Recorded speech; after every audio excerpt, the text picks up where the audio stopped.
자, 10월은 종교개혁 기념의 달입니다. 정말 우리가 다시 한번 교회다운 교회를 넘어서 사도 바울이 정말 사랑했던 교회, 안디옥 교회 파송을 받았지만 1, 2, 3차 선교 여행 중에 세워진 가장 좋은 교회, 더 나아가서 영광스러운 교회, 영어 표현으로는 Radiant Church입니다. 빛나는 교회. 자, 그 에베소 교회를 향한 그 사도 바울의 감사, 우리가 좋은 교회를 넘어서서 더 좋은 교회, 하나님 앞에, 세상 앞에, 그리고 역사 앞에 빛나는 교회로 서기를, 우리 동명교회가 그렇게 되기를 소망합니다. 그래서 우리는 종교개혁 다시 한번 생각하면서 지난번에 우리가 말씀 나눴던 에베소 교회의 시작, 그 네 가지 사건이 다시 우리 종교개혁에 정말 중요한 주제들을 다루기 때문에 잠깐 좀 점검을 해보려고 합니다. 자, 에베소 50만의 어마어마한 도시라고 했습니다. 항구 도시, 물자도 많고 상업도시, 거기에 황제가 자주 찾아오는 행정의 중심, 거기에다가 거대한 신전, 문화도시, 하여튼 좋은 건 다 갖다 붙인 도시, 그러나 음란한 도시, 결국은 사도 바울이 복음 전할 때 대항했던 곳, 그러나 하나님께서는 더 강력하게 역사하셨습니다. 바울을 통해 놀라운 일들이 일어나고 귀신들이 쫓겨나가고 온 사람들이 깜짝 놀라고 마술사들이 그냥 그 앞에 굴복하고 마술책들을 태우면서 에베소 교회가 견고하게 섭니다. 자, 우리가 첫째 기억해야 될 건 사도 바울이 말씀을 풍성하게 바르게 전했다는 것입니다. 먼저는 사도 바울이 유대 회당에서 하나님 나라를 전파했다.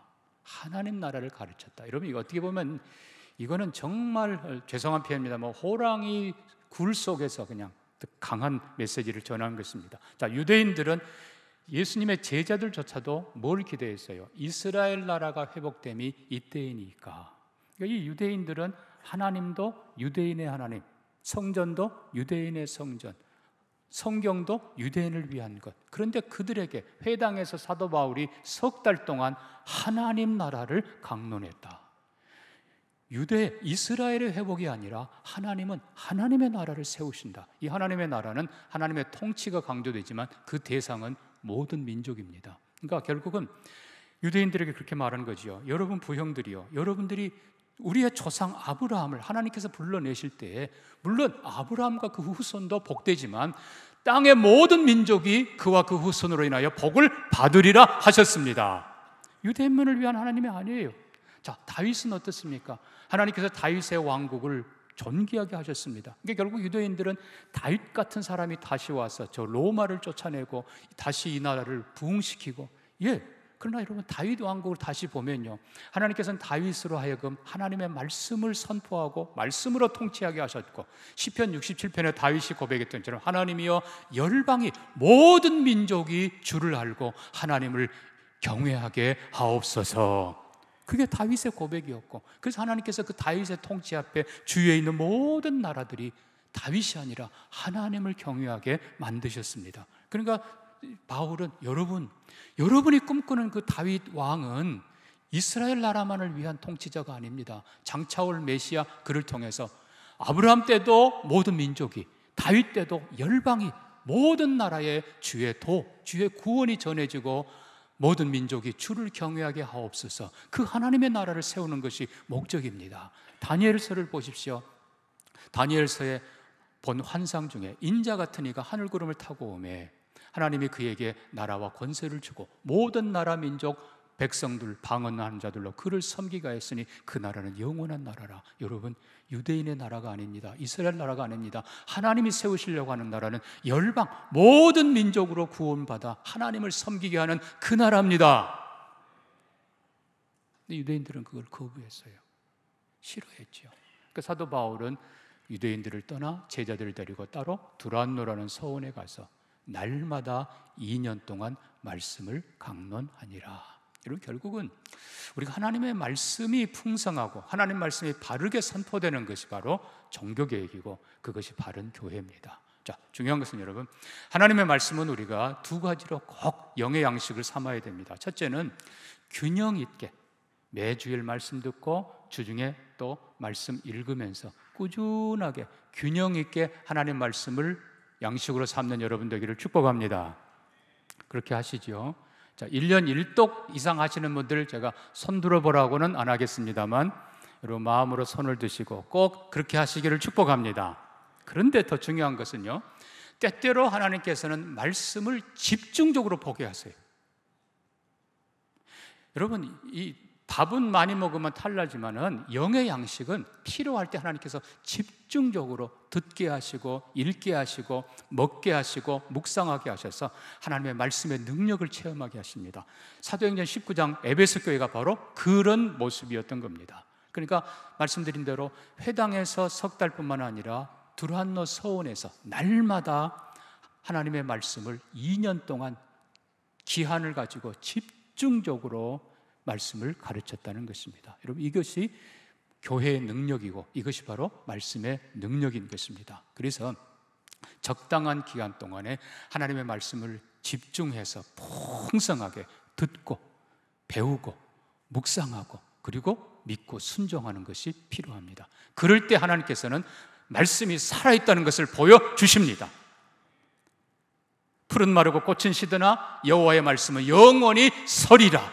그 영원한 말씀, 생명의 말씀이 우리에게 큰 능력으로 펼쳐지는 것입니다. 그래서 제 어렸을 때만 해도 저희 집이 바로 교회 옆에였습니다. 저는 얼마나 참 감사하고 복 많이 받은 사람인지 모릅니다. 왜요? 항상 교회 찬송 소리 들으면서 살았거든요. 1년에 한 2번 정도씩 사경회를 합니다. 우리 동네 그리고 주위에 있는 작은 동네들, 교회가 없는 동네들 사람들도 옵니다. 그분들은 어떤 사람들은 새벽 일찍 와서 오전에 말씀 듣고 또 오후에 잠깐 쉬었다가 또 저녁에 또 말씀 듣고 그리고 먼 길을 또 가요. 또 어떤 분들은 아예 교회에 와서 자요. 조그만 담요 하나 뒤집어서 자고 아침에 일어나면 저희 집이 담벼락 쪽에 솥단지 몇 개 걸어놓고 그 밥을 해 먹으면서 그러면서 교회 와서 월요일부터 금요일까지 말씀을 들어요. 여러분, 결국은 한국 교회가 이처럼 부흥한 가장 큰 이유가 바로 이 사경회 때문입니다. 물론 그때 전도도 하기도 하고 그 마찬가지예요. 근데 지금 결국 한국 교회의 가장 큰 문제가 말씀이 약해졌다는 것입니다. 사랑하는 성도 여러분, 이번에 우리는 노회 주간으로 17일, 18일 2번 저녁입니다만은 말씀 집회합니다. 여러분 다 참여하셔서 하나님 말씀이 여러분 마음에 가득 차기를 축복합니다. 말씀이 있어야 능력이 있어요. 말씀이 생명이에요. 말씀 떠나가면 다 허상이에요. 말씀의 사람들 꼭 되시기를 축복합니다. 한 걸음 더 나가서 우리는 10월 특별히 종교개혁을 기념하면서 성경 통독도 합니다. 이번에는 둘로 나눠서 합니다. 금요일 저녁 27일이죠. 금요일 저녁에 7시부터 종교개혁 의미도 되살리고 말씀도 읽고 그리고 기도합니다. 2시간 동안. 그리고 토요일에는 10시부터 12시까지 말씀 집중적으로 읽습니다. 여러분, 말씀은 집중할 때 믿음은 들음에서 나고 들음은 그리스도의 말씀으로 말미암느니라. 듣지도 않고 무슨 믿음이 생겨요? 현장에서 들으시고 여러분 마음에 하나님이 주시는 말씀에 도전을 받으시고 여러분 이 말씀은 처음에는 약한 것 같아요. 햇빛 같고 또 뭡니까? 이슬비 같아요. 그렇지만 오래 말씀 앞에 있으면 이슬비에 온몸이 젖듯이 하나님 말씀이 풍성해집니다. 햇빛도 제가 말씀드렸잖아요. 여러분 강하게 햇빛 쬐이면 우리가 살 수가 없어요. 근데 문제는 이 햇빛을 볼록 렌즈로 모은다고 그랬잖아요. 적당한 시간, 충분한 시간을 가지고 집중해서 모으면 정말 정상적인 사람, 정상적인 방법, 인내하면 반드시 불이 일어나게 돼 있습니다. 하나님 말씀도 마찬가지예요. 여러분 이번에 17일, 18일 꼭 와서 말씀 들으시고 2번에 불과하잖아요. 말씀 들으시고 또 성경 통독대 와서 말씀 읽으시고 하나님 말씀이 생명이고 하나님 말씀이 능력이고 하나님 말씀이 지혜고 하나님 말씀 축복인 것을 경험하시기를 바랍니다. 이게 진짜 종교개혁이에요. 말씀 사랑하지도 않으면서 말로만 종교개혁, 아니 그건 잘못된 거예요. 물론 우리가 이 마틴 루터나 칼빈 시대에 이 캐톨릭 교회 잘못한 거 지적하려면 끝도 없습니다만 우리도 그런 모습이 될 수 있기 때문에 가장 중요한 건 말씀 더 사랑하고 말씀 더 배우기 좋아하고 읽기 좋아하고 묵상하는 여러분 되기를 주의 이름으로 축복합니다. 2번째는 우리는 에베소 교회에 무슨 일이 있었는가를 보았습니다. 마술사들이 보니까 바울이 예수 이름으로 귀신 쫓아내니까 나도 결국은 결론이 어땠어요? 귀신이 오히려 그들을 제압하면서 내가 예수도 알고 바울도 아는데 너는 누구냐? 여러분 중요한 거 두 번째입니다. 여러분 오직 예수가 능력입니다. 예수가 생명입니다. 중요한 것은요, 말씀이 풍성한 것 좋은 일이지만 핵심을 모르면 안 돼요. 여러분 구약 성경 전체의 핵심이 아까 말씀드린 아브라함 경우도 결국은 마찬가지고, 다윗 경우도 결국 마찬가지고, 이사야, 에스겔, 다니엘 다 마찬가지고, 궁극적으로 성경의 주인은 예수 그리스도이십니다. 교회의 주인 예수 그리스도, 온 세상의 주인 예수 그리스도. 이 결국은 얼만큼 예수 그리스도에게 집중하느냐, 예수 그리스도를 얼마나 바로 아느냐에 우리의 신앙과 능력이 달려 있는 것입니다. 사랑하는 성도 여러분, 누군가가 당신이 믿는 예수가 누구요? 여러분 대답할 수 있기를 바랍니다. 우물거리면 안 돼요. 예수가 누구인지, 예수 그분에 대해서, 예수 그분이 하신 선언, 하신 일에 대해서, 예수 십자가 죽음의 의미에 대해서, 예수 부활에 대해서 여러분 분명하게 믿고 얘기해 줄 수 있는 여러분 되기를 축복합니다. 오직 예수가 바로 종교개혁의 핵심이에요. 왜요? 결국 캐톨릭이 뭐였어요? 예수 말고 다른 예수 대리자 교황 아무것도 안 해요. 예수 어머니 마리아 아무것도 안 해요. 여러분 오직 예수입니다. 그 다음에 일어난 사건도 여러분 보시는 것처럼 자기들 입으로 고백하잖아요. 사람의 손으로 만든 건 신이 아니래.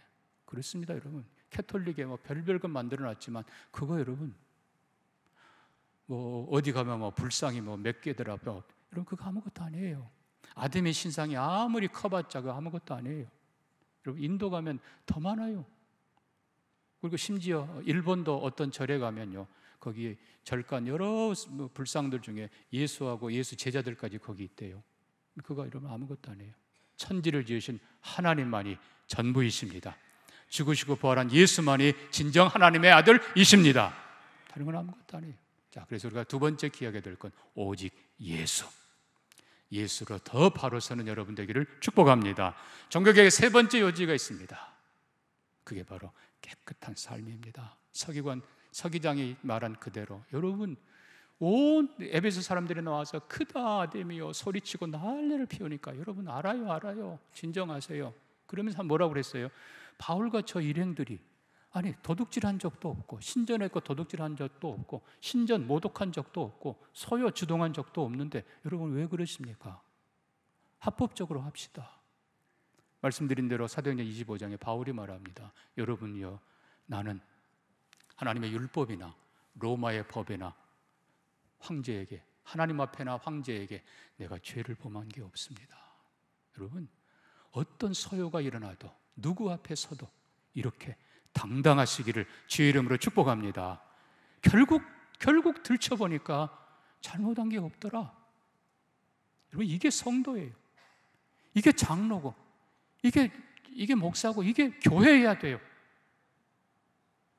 환난이 일어도 문제가 일어나도 누가 뭐라 해도 결국 하나님 앞에 세상 앞에 떳떳한 사람, 깨끗한 사람, 여러분 이게 종교계예요. 자, 얘기하자면 끝도 없습니다. 당시 로마 캐톨릭이 얼마나 부패했는지 더 이상 얘기하지 않겠습니다. 문제는 오늘 우리가 그렇게 지금 닮아가고 있다는 거예요. 수많은 목회자들이, 수많은 목사님들이, 아니 성도들이 다 직분을 계급으로 생각하고 수많은 사람들이 명예욕에다가 물질욕에다가, 여러분 솔직히 물질 가지고 기도 안 하는 사람 거의 없을 거예요.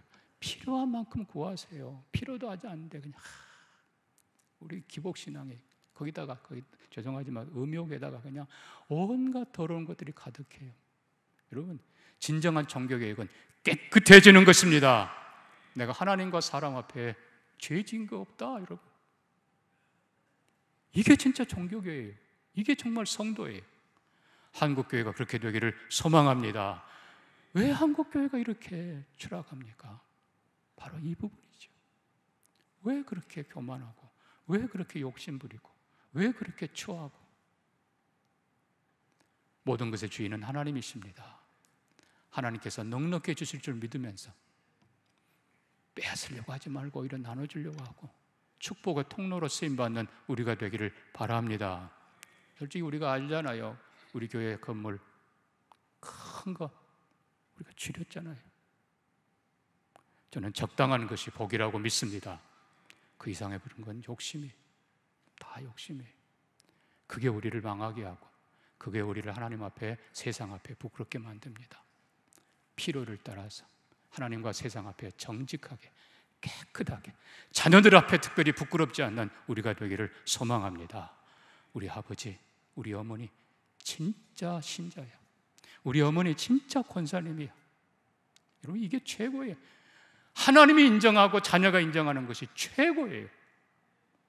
이런 사람들로 서기를 소망합니다. 자, 우리는 에베소 교회 시작 네 번째 모습을 봅니다. 사도 바울이 밀레도에서 에베소 장로들을 불러서 다시 권면합니다. 여러분, 내가 지난 3년간 여러분에게 눈물로 필요한 것 다 가르친 것을 기억하시죠? 하나님 나라, 그리고 하나님께 대한 회개, 그리고 예수 그리스도에 대한 것을 제가 다 가르쳤습니다. 이제 내가 떠나면 곧 이리 때가 올 것입니다. 예, 우리가 이미 아는 대로 네로 황제의 박해가 일어납니다. 그리고 얼마 후에 도미티안의 박해가 일어납니다. 그 다음에 또 트라얀 박해가 일어나고 10명의 황제들이 거의 연이어서 기독교를 박해합니다. 그러나 사도 바울은 말합니다. 여러분, 내가 여러분을 눈물로 구한 것 기억하시죠? 되게 중요한 한 말씀이 있습니다. 사도행전 20장 말씀 띄워주시죠. 자, 여러분, 이 부분을 잘 보시기 바랍니다. 지금 내가 여러분을 주와 및 그 은혜의 말씀에 부탁하노니 그 말씀이 여러분을 능히 든든히 세우사 거룩하게 하심을 입은 모든 자 가운데 기업이 있게 하시리라. 여러분, 이 말씀을 다시 한번 여러분 보시기 바랍니다. 내가 여러분에게 교회를 부탁합니다. 그렇게 하지 않았어요. 내가 여러분에게 양떼를 부탁합니다. 그렇게 하지 않았어요. 내가 여러분에게 말씀을 부탁합니다. 그렇게 하지 않았어요. 정반대예요. 내가 여러분을, 에베소 교회의 신실한 장로 여러분을 주님께 부탁합니다. 내가 에베소 교회 장로 여러분을 그 은혜의 말씀께 부탁합니다. 그 말씀이 여러분을 든든하게 붙들어 주실 것입니다. 여러분, 이것이 핵심입니다. 여러분, 우리가 이거 바뀌면 안 돼요. 사랑하는 성도 여러분, 희한하게도요, 에베소 교회는 이름이 하나도 기록되어 있지 않아요. 말씀드린 대로 안디옥 교회는 바나바와 니게르라는 시몬과 헤롯의 젖동생 마나엔과 사울과 리더들의 이름이 당당하게 거기 기록되어 있어요. 근데 에베소는 심지어 목회자 이름도 기록되지 않았어요. 에베소는 장로 어느 누구 이름도 기록되지 않았어요. 어떻게 보면 너무나 평범한 사람들이에요. 그러나 에베소 1장을 보면요, 신실한 사람들이라고 표현합니다. 여러분, 진짜 좋은 교회는 마찬가지잖아요. 여러분, 팀도 그렇잖아요. 진짜 좋은 팀은 몇몇 그냥 뭐 영웅들이 그냥 대단한 스타들이 그냥 그게 아니고 정말 모두가 신실한, 장로도 신실하고 성도도 신실하고 이름 없이 빛 없이 하나님과 말씀에 충실한, 그게 진짜 교회고 그게 진짜 성도들인 것입니다. 에베소 교회 그런 뛰어난 사람은 없어요. 그러니까 결국 바울은 이 얘기를 하는 겁니다. 여러분, 내가 여러분 이름 기록하지 않습니다. 여러분 중에 어느 한 사람도 탁월한 사람 면하지만 없습니다. 뛰어난 사람 없습니다. 중요한 건 내가 여러분에게 교회를 부탁하는 거 아닙니다. 내가 여러분에게 말씀을 부탁하는 게 아닙니다. 오히려 영원히 살아계신 교회의 주인이신 주 예수 그분께 내가 여러분을 부탁합니다. 여러분, 주님의 손이 함께 하셔서 안디옥 교회가 세워지고 에베소 교회가 세워진 것처럼 주님의 손이 교회를 붙드시고 주님의 손이 사역자들을 붙드십니다. 요한계시록 보십시오. 부활하신 주님이 촛대 사이를 다니면서 그 촛대를, 교회의 촛대를 쥐고 계십니다. 사역자가 아니에요. 주님은 말씀합니다. 내가 여러분을 그 은혜의 말씀께 부탁합니다. 영원한 그 말씀, 신실한 그 말씀, 생명의 그 말씀이 여러분이 그 말씀에 충실할 때 그 말씀이 여러분을 붙들어 견고히 세워주실 것입니다. 어떤 환난도 시련도 이기도록 붙들어 줄 것입니다. 이것이 여러분 종교개혁입니다. 사랑하는 성도 여러분, 결국 오직 말씀이, 오직 말씀, 오직 예수, 오직 은혜, 그래서 오직 하나님께 영광. 그래서 에베소 교회, 바울이 사랑했던 교회지만 더 좋은 교회로, 하나님 앞에, 세상 앞에, 그리고 역사 앞에 빛나는 교회, 영어 표현으로는 radiant church, radiant, 빛나는 교회로 세워지기를 바라면서 사도 바울은 에베소서를 써보냈던 것입니다.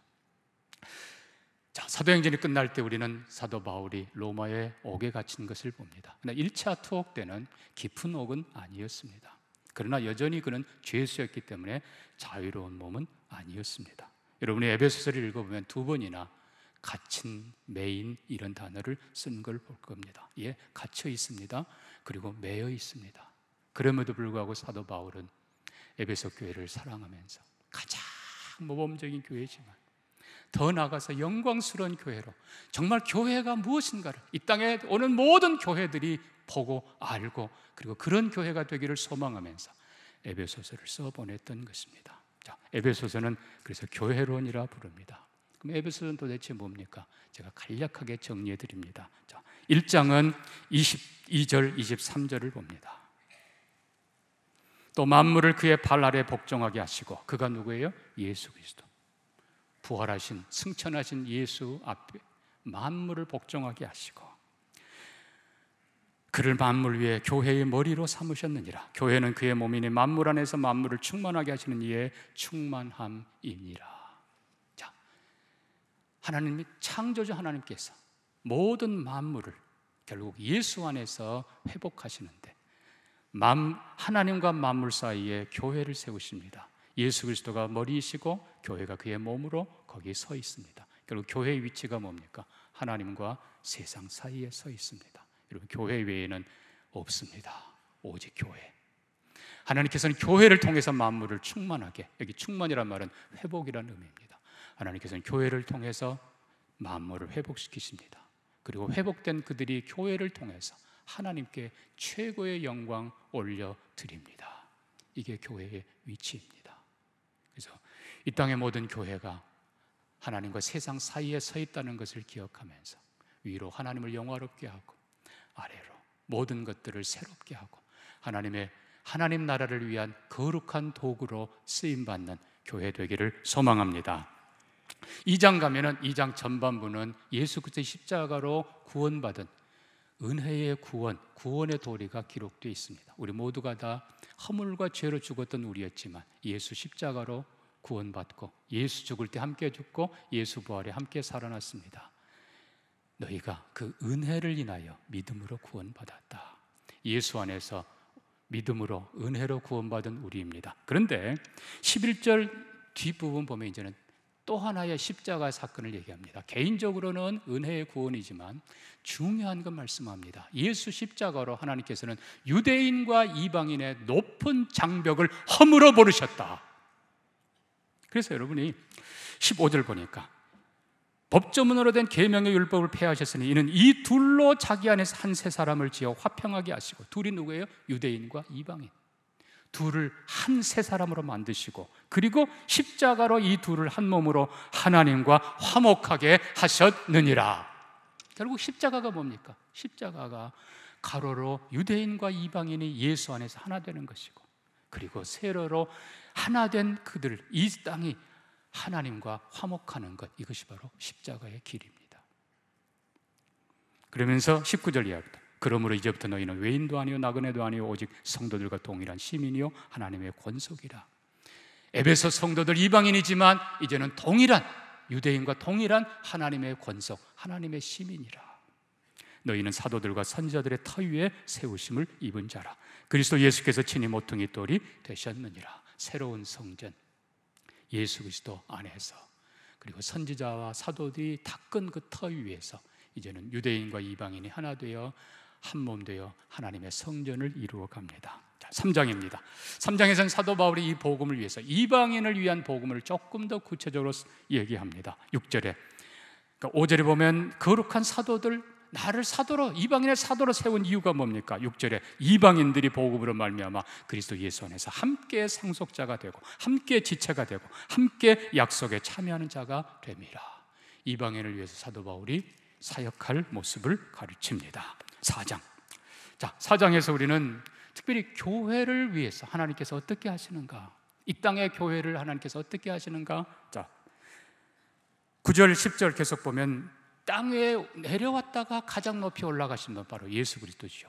예수 그리스도가 하늘로 올라가시면서 10절에 만물을 충만하기 위해서 이 땅에 교회를 세우시는데, 교회를 견고하게 하기 위해서 하나님께서는, 예수님께서는 특별한 일꾼들을 보내셨다.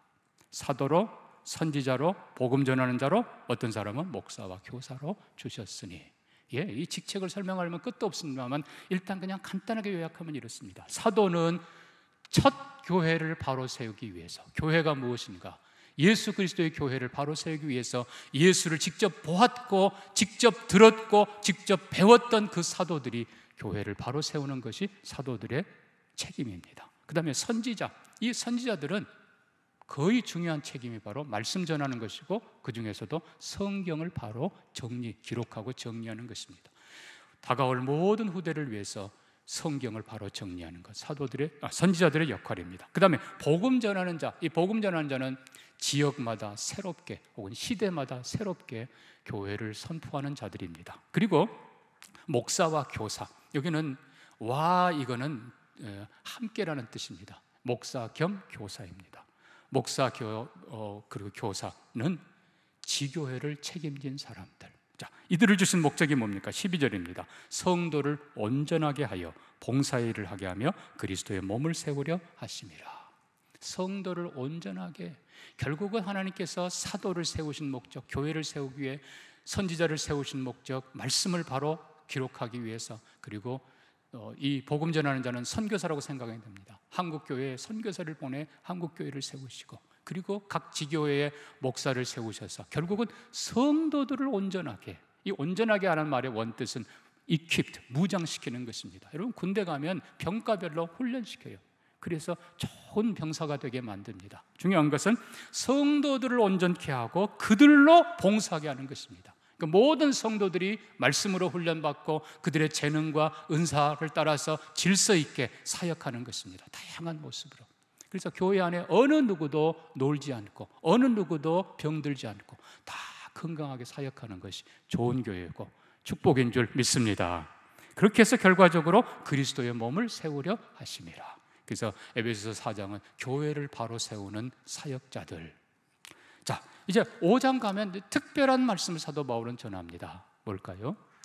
남편과 아내의 도리를 통해서, 둘이 한 몸 도리를 통해서 예수 그리스도와 성도의 신비한 연합을 가르쳐 줍니다. 5장 31절 이하 봅니다. 그러므로 사람이 부모를 떠나 그의 아내와 합하여 그 둘이 한 육체가 될지니 이 비밀이 크도다. 나는 그리스도와 교회에 대하여 말하노라. 그러나 너희도 각각 자기 아내 사랑하기를 자신같이 하고 아내도 자기 남편을 존경하라. 부부의 도리를 통해서 부부가 사랑으로 한 몸 되어 하나 된 것처럼 예수 그리스도와 교회가 신랑 신부 되어 하나 되는 이 신비, 이 사랑, 이 행복, 이 기쁨. 그러나 중요한 것은 예수 그리스도가 남편으로 교회를 사랑하고 자기 자신을 주심같이 너희 남편들도 아내를 그렇게 사랑하라. 교회가 예수 그리스도에게 순종하듯이, 온전히 복종하듯이 아내도 남편들에게 그렇게 하라. 원래는 교회의 도리를 가르친 것인데 교회도, 가정도 그렇게 하라라고 말씀합니다. 자, 마지막 6장을 보면, 자, 이제 사도 바울은 분명히 그 얘기를 했지 않습니까? 내가 가면 이제 이리 때들이 온다. 말씀드린 대로 64년 로마의 대화재가 일어나고, 그리고 엄청난 화재의 책임을 돌리기 위해서 그리스도인들이 했다. 그리스도인들이 세상에 불탄다고 했다. 이 세상은 심판받는다고 했다. 결국 그리스도인 책임자들을 죽이기 시작합니다. 그때 말씀드린 대로 베드로가 순교당합니다. 바울이 순교당합니다. 그리고 에베소 교회 70여 명의 사람들이 순교를 당합니다. 그리고 얼마 후에 사도 요한 시절에, 도미티안 시대에 또 많은 박해를 당합니다. 자, 이 박해가 올 것을 사도 바울은 알고 6장에 권면을 합니다. 결론은 뭡니까? 10절입니다. 끝으로란 말은 결론이란 말입니다. 너희가 주 안에서와 그 힘의 능력으로 강건해지고 마귀의 관계를 능히 대적하기 위하여 하나님의 전신갑주를 입으라.